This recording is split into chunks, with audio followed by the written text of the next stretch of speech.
Saudara-saudari yang dikasihi oleh Tuhan Yesus Kristus, selamat bertemu kembali dalam program Arus Hayat Voice. Tema kali ini adalah mengalami kelimpahan Roh Kudus. Pembacaan Alkitab saya ambil dari kitab 2 Raja-Raja pasal 4 ayat yang ke-6.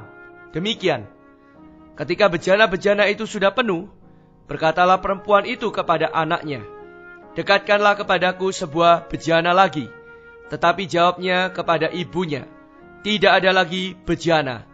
Lalu berhentilah minyak itu mengalir. Saudara-saudari, kita harus ingat, segala sesuatu yang diatur oleh Tuhan di sekeliling kita bertujuan untuk menciptakan sebuah hati yang damba di dalam kita. Untuk menggali hati yang damba yang lebih dalam, diperlukan pengalaman akan kesukaran rohani yang baru, agar kita mempunyai kekuatan dan keperluan yang baru. Kita tidak dapat bersandar pada pengalaman yang sudah-sudah yang lalu untuk membuat kita menang atas kesukaran yang baru. Memang, kemenangan yang sudah-sudah itu masih ada bekasnya, tetapi itu sudah menjadi sejarah. Dalam Alkitab, kemenangan Israel atas negeri Yeriko tidak dapat dipraktekkan atas negeri Ai yang kecil. Daripada Yeriko negeri yang besar itu sudah kita robohkan. Tetapi pengalaman pada masa lalu itu tidak dapat kita ulangi atas Ai, negeri yang kecil itu. Semua pengalaman yang lalu sedikit pun tidak dapat membantu kita untuk kesulitan yang baru. Jika kita selalu teringat pada kemenangan-kemenangan yang lalu, maka selamanya kita tidak akan maju. Kemenangan yang lalu itu tidak mungkin menjadi kekuatan kita yang sekarang dan selanjutnya. Saudara-saudari, kita harus tahu, Allah tidak menghendaki kita makan mana yang sudah basi. Ada kesukaran baru, maka harus ada pengenalan dan penglihatan yang baru terhadap Tuhan yang belum pernah ada sebelumnya di waktu-waktu lalu. Dia akan memimpin kita melalui mengalami kesukaran yang baru sampai kita tidak berdaya lagi. Karena itulah titik permulaan rasa lapar kita, supaya kita digali lebih dalam, sehingga Tuhan bisa lebih banyak memenuhi diri kita.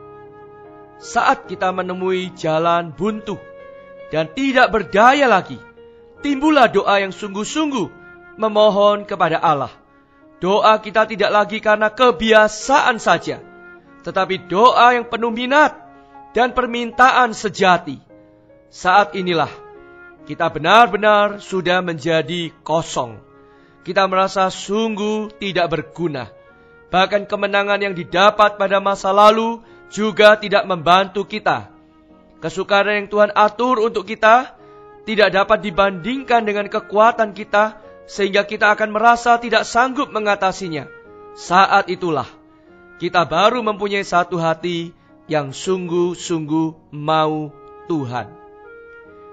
Yohanes 15 ayat 5 berkata, "Sebab di luar aku kamu tidak dapat berbuat apa-apa." Maka Dia membiarkan ujian dan kesukaran menghadang kita, agar kita sungguh-sungguh mau Allah. Ketika kita benar-benar memerlukan kekuatan Allah, barulah kita menyadari bahwa di luar Tuhan kita tidak bisa berbuat apa-apa. Saudara-saudari, pernahkah Allah memimpin kita mencapai taraf sehingga diri kita tidak berdaya, tidak berguna, hampa atau kosong? Berbahagialah orang yang merasa dirinya tidak mempunyai sesuatu, karena mereka akan dikenyangkan. Jika kita merasa sudah kaya dan sudah cukup baik dalam segala-galanya, maka kita akan pulang dengan tangan hampa. Firman Allah memberi janji dengan tegas, orang yang lapar dikenyangkan dengan kebajikan.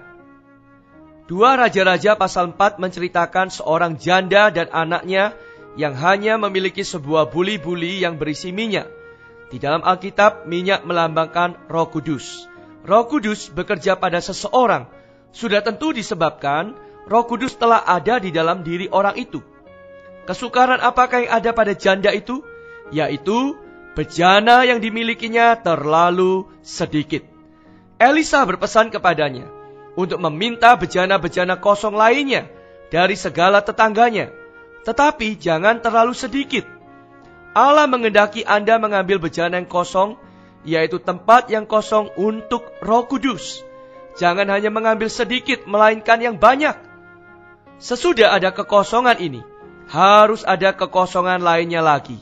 Makin banyak kosong, makin banyak dipenuhi. Oh, saudara-saudari, Allah sedang menunggu kita kosong. Jika kekosongan kita itu tidak terbatas, maka Roh Kudus akan memberikan kepada kita kelimpahan yang tidak terbatas juga. Pekerjaan Roh Kudus bukan setelah satu kali kosong, lalu dipenuhi untuk selama-lamanya, melainkan terus kosong dan terus dipenuhi sehingga tidak ada lagi bejana. Maka minyak pun berhenti mengalir. Roh Kudus mau memenuhi setiap bejana kosong, bahkan sampai bejana kosong yang terakhir. Asal masih ada bejana kosong, minyak pasti tetap ada. Ingatlah, minyak berhenti disebabkan tidak ada bejana kosong lagi. Saudara-saudari yang kekasih, kita perlu berdoa dan memohon kepada Tuhan agar kita digali lebih dalam. Dan mohon Tuhan menciptakan lebih banyak tempat yang kosong di dalam batin kita agar Roh Kudus dapat memenuhi seantero kita. Apa yang dinanti-nantikan Roh Kudus adalah tempat yang kosong. Oleh sebab itu, kita tidak perlu menuntut hal pemenuhan. Kita cukup hanya mengosongkan diri. Karena hal memenuhi itu sepenuhnya tanggung jawab Roh Kudus. Dan sebaliknya, mengosongkan diri kita adalah tanggung jawab kita. Mari kita berdoa. Ya Aba, ya Bapa, kami bersyukur dan menyembah-Mu bahwa Engkau mengatur segala keadaan di sekeliling kami, agar supaya kami digali lebih dalam, dan agar di dalam kami ada sebuah hati yang damba yang lebih dalam terhadap diri-Mu, agar kami memiliki pengenalan dan pengalaman yang baru akan diri-Mu. Ya Allah, ya Bapa, kiranya Engkau menciptakan lebih banyak tempat yang kosong di dalam kami, agar Roh Kudus dapat memenuhi kami dengan segala kelimpahannya. Terima kasih ya Allah ya Bapa untuk pekerjaan-Mu ini. Di dalam nama Tuhan Yesus kami berdoa. Amin. Demikianlah firman Tuhan. Sampai bertemu di kesempatan berikutnya. Tuhan memberkati, kasih karunia-Nya menyertai kita semua. Amin. Demikianlah program Renungan Arus Hayat Voice Note pada hari ini. Dan jika Anda tertarik untuk memiliki voice note tersebut beserta seri-seri sebelumnya, Anda dapat mendownload di website kami di www.pemulihan.or.id atau dapat menghubungi kami via BlackBerry dengan nomor PIN 282554-7F. Tuhan Yesus memberkati kita semua.